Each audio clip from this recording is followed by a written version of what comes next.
Bien, cette année, on était confiant qu'on était pour avoir un produit vendable. On a mis nos caméras, le bras robotisé, tout ça en mouvement avec la main de préhension et une découpe au jet d'eau. Puis on a essayé ça dans les champs, puis effectivement, ça fonctionne super bien. Donc notre découpe est au jet d'eau, comme je viens de le dire. Donc il n'y a pas d'outils de coupe métalliques qui viennent couper nos brocolis.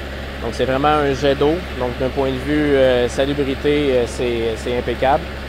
Parce qu'on est capable de récolter, c'est ni plus ni moins tous les brocolis qui passent sous la caméra. Et on va à une vitesse, le tracteur avance à une vitesse de 0,3 km à l'heure.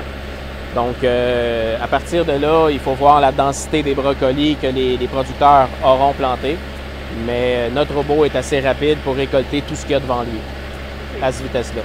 Donc, dans cet agencement-là, chaque robot est en mesure de récolter 2 rangs. Donc, exactement comme un cueilleur manuel le ferait, et à peu près à la même vitesse.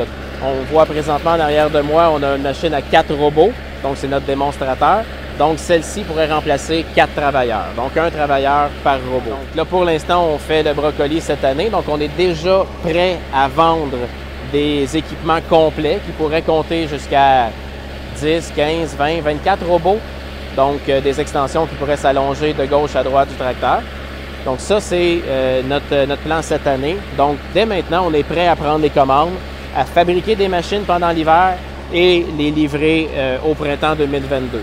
Donc ça, c'est pour le brocoli. Pour les autres cultures maintenant, à partir de l'été prochain, on va être en mesure d'aller chercher de l'acquisition d'images ou peut-être même cet hiver, là, on verra peut-être descendre en Californie, aller chercher des acquisitions d'images d'autres légumes. Donc on pourrait penser aux laitues, on pourrait penser au céleri, on pourrait penser aux choux, à tout ce qui peut se prendre assez facilement avec ça, puis qui a naturellement un bon marché.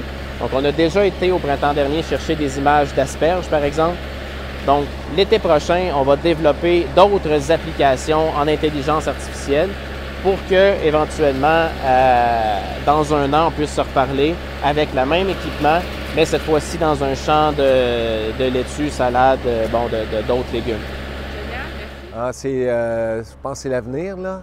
Justement, de faire qu'on va être capable d'avoir une machine qui va nous aider justement à faire nos récoltes et puis qui va être capable de marcher en tout temps, ça va être merveilleux. On veut toujours essayer d'améliorer et puis de devenir de plus en plus compétitif parce qu'on sait très bien qu'aujourd'hui, OK, on se défend au Québec, mais dans le futur, ça va être encore plus, le marché agrandit toujours, là.